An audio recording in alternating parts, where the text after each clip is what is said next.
नज़र घुमा के देखी तो वही बात आपने कही, हर एक इंसान यही चाहता है कि पूरे विश्व में शांति हो, सुकून हो, एक वो भावना कि हर कोई एक सुकून से जिए, एक अपने जीवन में किसी की परेशानी ना हो, कोई किसी और को परेशान ना करे। तो बात वही आती है कि हम अगर कोई दायरा देखें, चाहे वो अपने घर परिवार या अपने मित्रों का ही देखें, तो बात यही कि हम जहाँ होते हैं उधर सुकून मिलता है कि नहीं।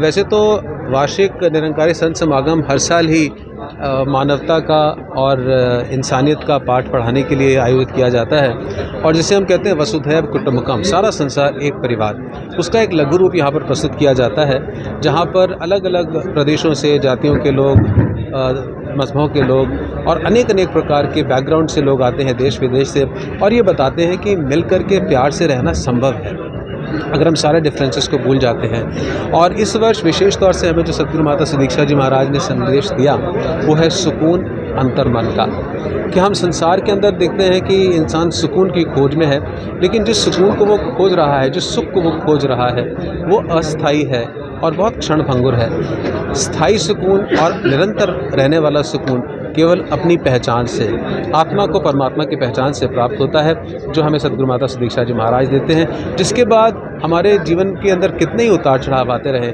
सहज अवस्था बनी रहती है। हम हर एक को स्वीकार करते हैं, हर एक से प्यार करते हैं। निरंकारी मिशन की तरफ से आप समाज को क्या मैसेज देना चाहेंगे और इस निरंकारी मिशन का मकसद क्या है, इतना बड़ा ये इकट्ठा करने का? जी, जैसे मैंने अभी बताया आपको कि इसका उद्देश्य केवल यही है कि हम सब मिलकर के पहले अपनी भक्ति को प्रगाढ़ करें और फिर संसार को ये संदेश दें कि मिलकर के रहना, एक दूसरे से प्यार रखना, और जैसे हमने अभी सुना भी कि पड़ोसी के सुख में भी सुखी हो पाना ये संभव है। अगर बाइबल में कहा गया लव दाई नेबर, तो वो हमारे जीवन के अंदर दिखना भी चाहिए। ऐसा ना हो कि पड़ोसी को सुख मिल रहा है और मैं दुखी हो रहा हूँ।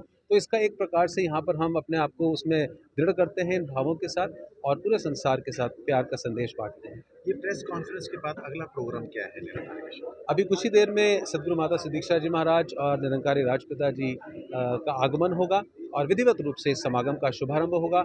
2 बजे से लेकर के 8 बजे तक निरंतर ये कार्यक्रम चलेगा, जहाँ देश और विदेश से आए हुए महात्मा गीत, व्याख्यान और कविताओं के माध्यम से यहाँ पर अपनी बात को कहेंगे और जो शिक्षाएं उन्होंने प्राप्त की हैं, जो जीवन में परिवर्तन आया है, उसका यहाँ पर ब्यौरा देंगे और फिर 8 बजे सद्गुरु माता जी के प्रवचन होंगे। इस वर्ष निरंकारी मिशन का 76वां वार्षिक निरंकारी संत समागम 28, 29 और 30 अक्टूबर को संत निरंकारी आध्यात्मिक स्थल स्मालखा में संपन्न होने जा रहा है। इसमें प्रतिदिन दोपहर लगभग 2 बजे से सत्संग के कार्यक्रम आरंभ होंगे और जो 8 बजे तक चलेंगे।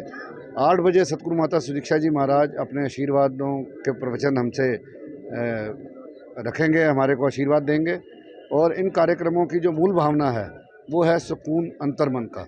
उसी विषय पर सभी भक्तजन हमें अपने अपने भाव प्रकट करेंगे।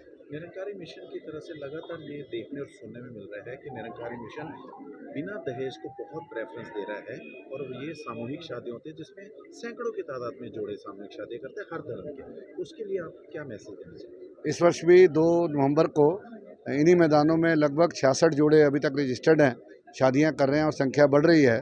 इन शादियों में जो है बिल्कुल सादा ढंग से शादी होती है। अगर आप देखेंगे लगभग आधे से 1 घंटे के अंदर ये शादियां संपन्न हो जाती हैं और इसमें यहीं लंगर का प्रबंध किया जाता है।